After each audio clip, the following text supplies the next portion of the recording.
This week, we're checking out a trip the guys took to Harvey last year. We're also crossing over to going four-wheel drive in Victoria with Team Mud Rhino. Plus lots more. You're watching 4x4 WA.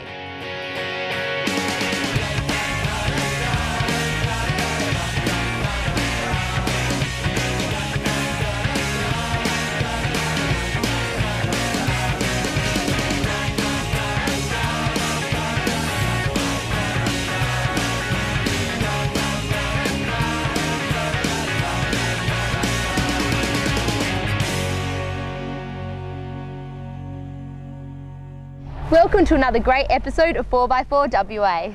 Now on this week's show we've got great stuff for you. Where are we off to first, Matt? First up, we're going to go check out a trip that the boys did last year down to Harvey. Okay, now I'm here with Bryzy. Welcome along, Bryzy. Now Bryzy's our guide for this area and he's going to show us some places to go. Now Bryzy, where are you going to take us today, mate? Oh, we're going to go, there's a few lumpy hills we know about just down the road here a little bit, and so we'll see what sort of carnage we can do. See a bit of carnage. Okay, now is this extreme area or moderate or easy as? It's pretty much moderate. There's a few extreme sort of hills, but not a lot. But the more you got to go down closer to Collie for the more extreme stuff. Right. Now you've been here quite a few times? Yeah, I usually come out here about once a month. So once a month. Know the area reasonably well. And you're a member of the club? Yeah, I'm a member of the Peel Four-Wheel Drive Club. I'm the treasurer for the club. Right. So we always come down here. We've also hosted the Four-Wheel Drive Association Night Nav around here twice now. This last year just gone and 2 years before that. Okay, so you know these tracks pretty well? Reasonably well, yeah. Oh, that's good. Okay, so we're going to go off now and we're going to do some four-wheel driving and Bryzy's going to see if he can get us into some trouble. Guaranteed of that. Not a problem. Let's go. Harvey's 140 kilometres south of Perth. Now in this area there are some really hard tracks to do, and there's some lovely little tracks which if you just want to take a leisurely cruise along the water edge and whatnot, there's some nice little bits of scenery for you to sit back and enjoy.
How you going? I'm here with Kay, we're out at Harvey. Now, Kay, tell us a bit about your car here. Well, I've had it about since September last year and I've been going on trips about once a month since then. Been up to Wedge, Wilbinga and Power Lines. Right, sounds like you've done a fair whack. Yeah. You like your four-wheel driving? Definitely. How long have you been into it? Probably 2 or 3 years. Alright, and this is your first four-wheel drive? Yes. Yep, and it's all yours. Yeah. Okay, so tell us what you want to do with this. Well, after the brakes of course, urgently need some lifts and then probably some bigger tyres, and I'll have to see after that. Have to see where the money takes you. Yep. That's it. Now, I do know you've put a new motor in it and that's just a stock standard 4.2 litre? Yep. Yep, okay. Now you've seen Kay, we've got some footage of Kay driving around and it's quite a unique little vehicle. It's a nice colour and Kay's not a bad little driver either. Thanks for that, Kay. So what we're going to do now is we're going to actually go out and we're going to have a look at Kay doing some of her driving and a little bit of screaming.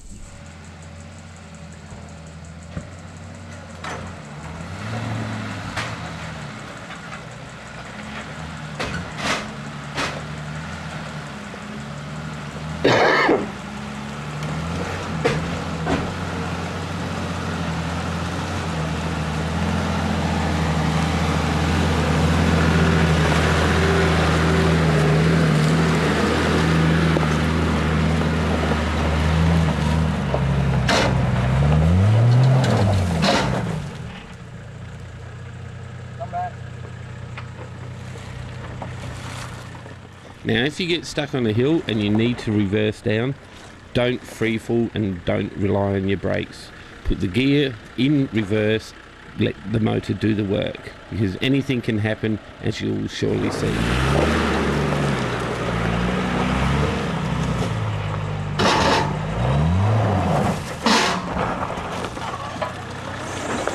Oh, brake, brake, brake, brake! How you going? I'm here with Dogman from the Western Patrol Club, who's decided to come out and join us today. How you going there, Dogman?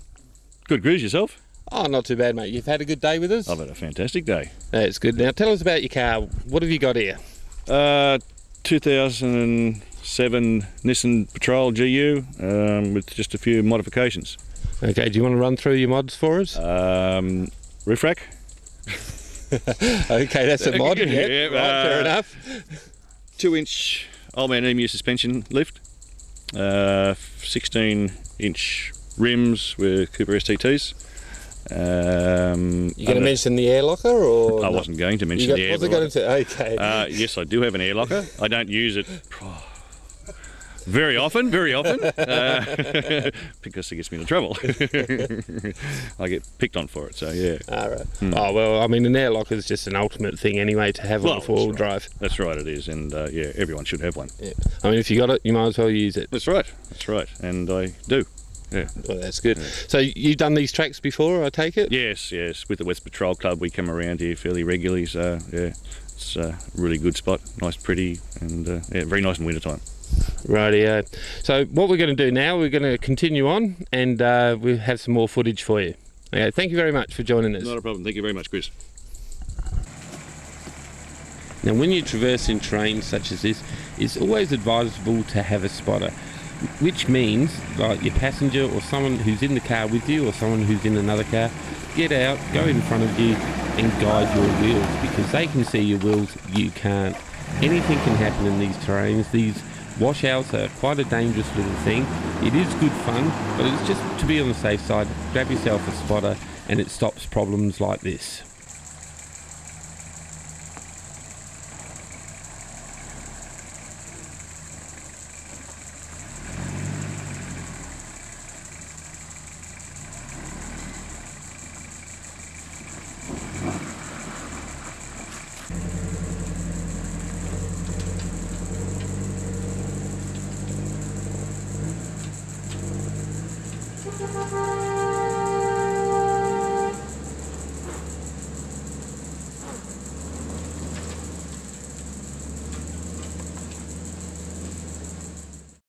Well, that looked like a whole lot of fun down in Harvey there.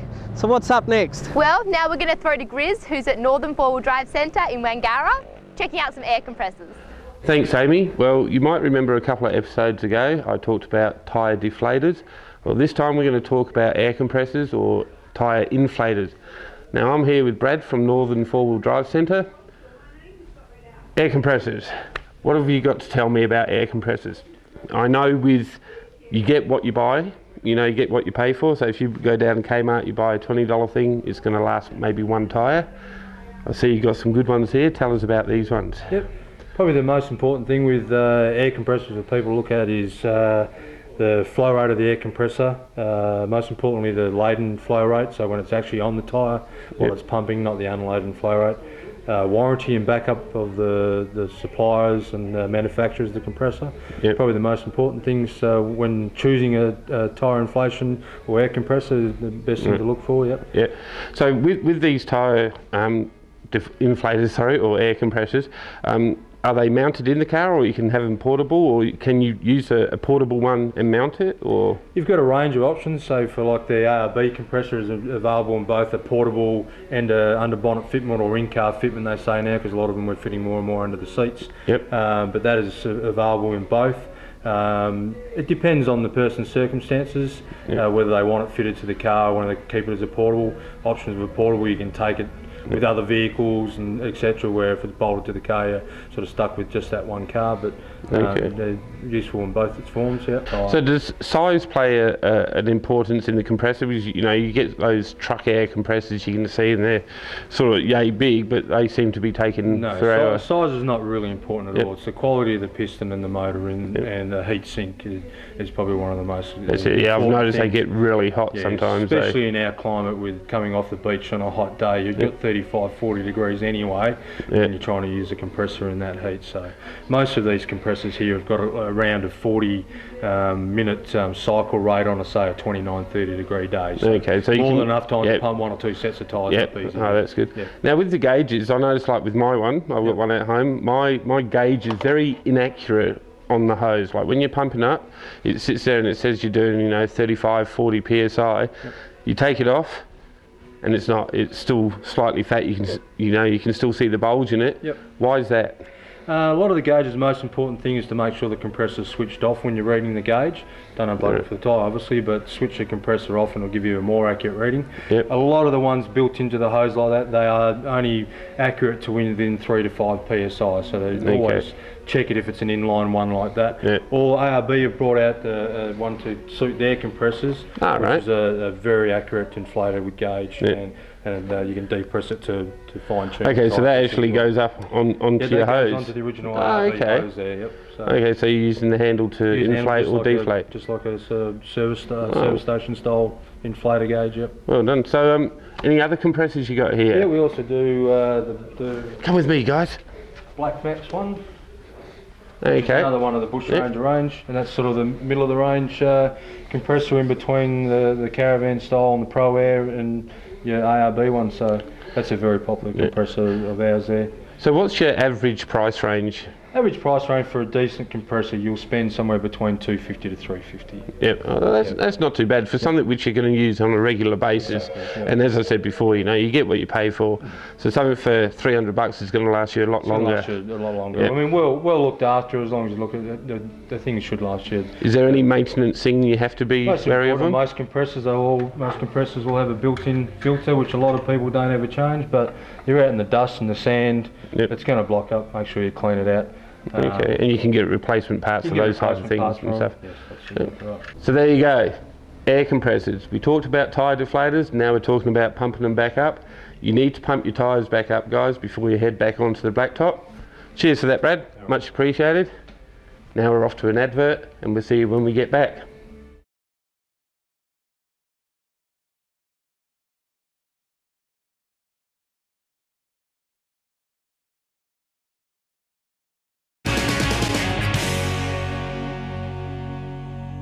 Welcome back to 4x4 WA. Next up, Griz is going to show us a little compressor he's put in under his bonnet. Now, we spoke to Brad about air compressors, and as you can see, some of these guys here are using them. But I've got another one to show you. Come and have a look at this.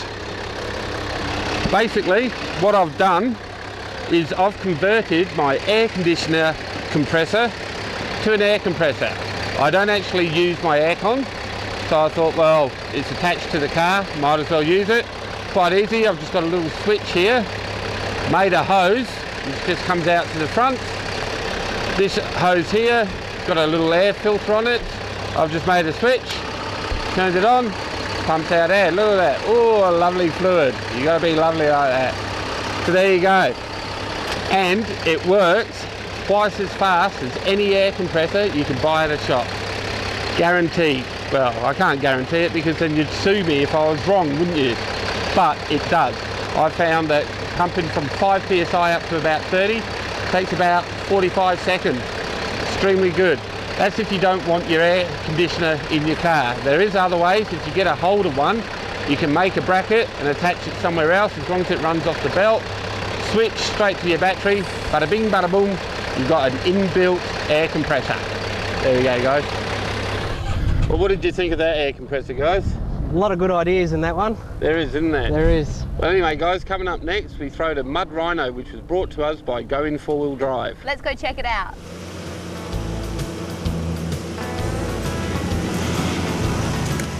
We've been invited out to go on an extreme 4-wheel drive recreational day with a team of guys who do competition work with Vic Winch and Piranha Challenges. Now, their recreation day is not just a little bit of four-wheel driving. It's really sort of climbing up the side of riverbanks and huge boulders and things like that. So we're expecting a little bit of body damage today and perhaps some mechanical and winch damage. But all in all, we're looking forward to a fantastic, exciting day. So let's jump in the vehicles with these guys and let's go and do the warm-up.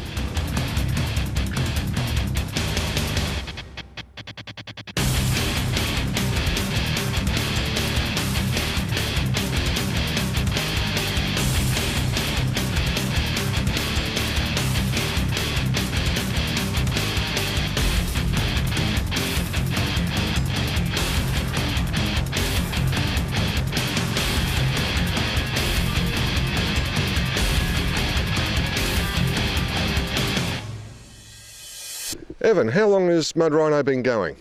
Probably about a year now. It started back in 2006 at the Vic Winch when we first competed in the vehicle you see behind you. That was the first car we had. It was myself and my co-pilot Scott. And basically we did our first comp there and we decided to start a team and it took off from there. Right, and how many are in the team? At the moment we've got 7 members. On today's trip we actually only got the 5 of them out because one of them's in Queensland, the other one just couldn't make it today. So all up 7, but today there's only 5. Right, and the competition vehicles are all patrols, are they?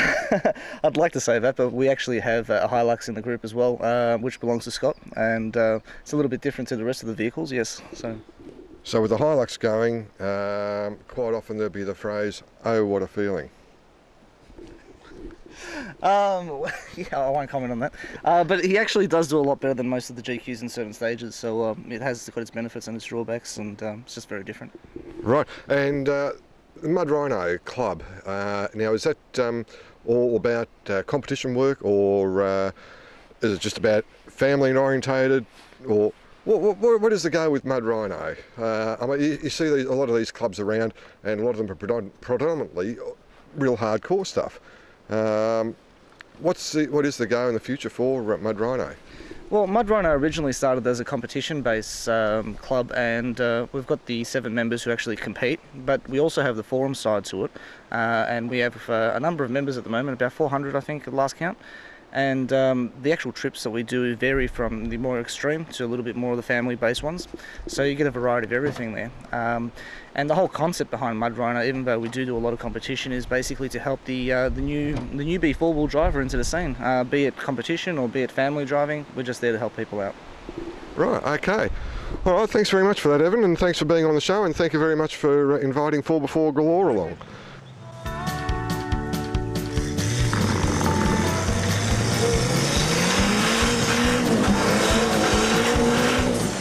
Stage 3, this part of the track is covered in tree roots, and the chicken track has got some tree roots exposed, but not quite as bad as the old track.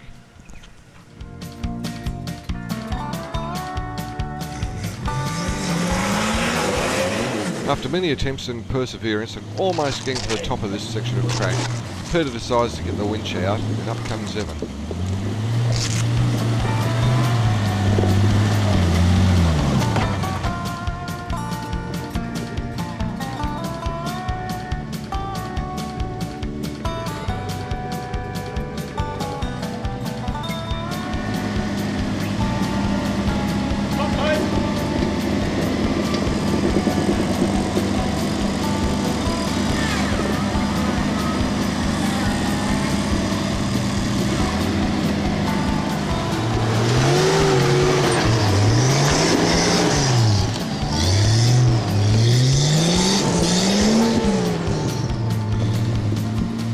Dwayne's had a few attempts at this part of the track, and each time he's just getting that little bit further and further, and so yeah, he might just get up.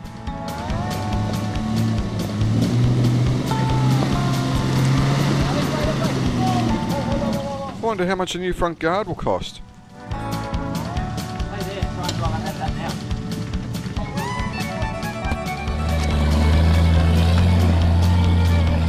Evan's not real keen on having a truck that's already dinted going into a new competition, so he decides that's it, I'm going up ahead and keep Dwayne behind me.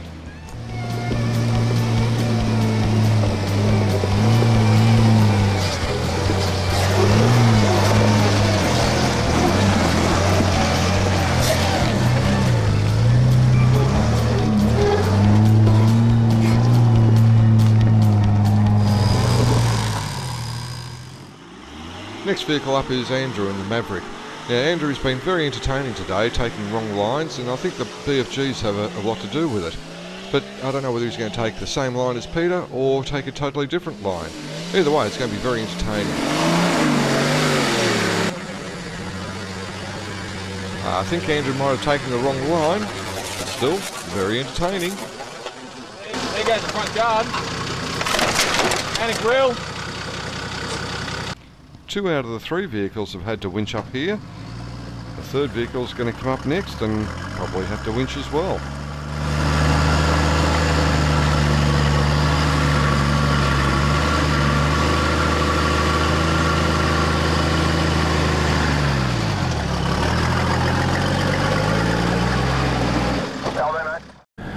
Now those guys look like they had a lot of fun. Don't know about that up a hill, down a hill bloke, but hey, it was some good footage there. So what's happening next?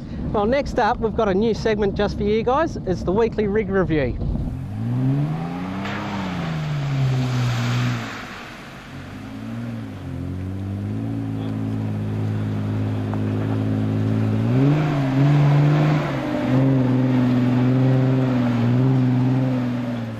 Hi, I'm Anthony. This is my 2001 Mitsubishi Challenger. When I first bought it, all it had was the bullbar. Since then, I've had a 2-inch lift, 33 by 12.5. Mickey Thompson mud trains put on it. 2 X-ray HRD spotties, rear wheel carrier, and a UHF. I love coming out to the power house. It's a good track to come out and get dirty and try some hard tracks. And also like Waruna Dam, it's also good. And also going on the beach as well.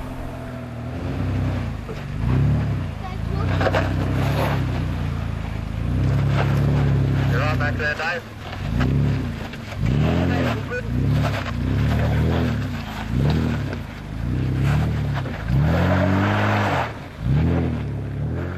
It's stock standard, but it still gets in places. But now guys, you might notice at the end of this show, we're not allowed to say a certain something anymore. Just have a look here. See you out there.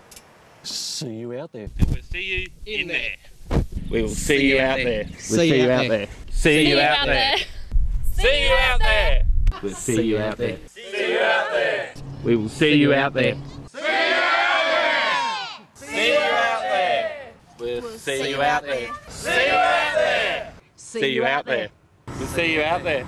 See you out there.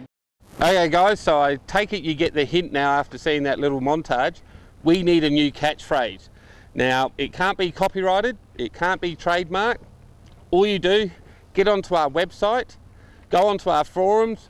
If you're not already joined up, join up and enter the competition. We need a catchphrase. Now, the winner of this competition will actually be in control of one of our episodes. All the details are on our forum. So what's up next, my homunculus friend? Well, next up, we've got the Max Tracks comp. Just remember, what car was Chloe driving at the Lancelin episode? Remember that? What car was Chloe driving and we need your, at the your Lancelin episode? Need your comp in, need your entries in. Yep, you have to go through perth4x4.net and enter the competition through there. Just PM us at 4x4WA through perth4x4.net. And make sure you include your name, address and phone number to be in the chance to win. There you go. And we need that for the end of the week. We do, we do. So that's it from us guys. We've had a great day, brilliant day. I've damaged my car. I've learnt a new word, and that is homunculus. You know that word, homunculus. If you don't know it, I'm sure our ever-trusting editor will put the meaning up on the bottom of the screen. Homunculus. Okay? He doesn't know what it means. I'll find out, then he's in trouble. But that's it from us guys. So until next week, we will catch us later. See you later. What will we do? See you later. See you later. That's there you go. We need a catchphrase. Badly. Thank you very much. I'd just like to say, where's all the cheeseburgers, Mama?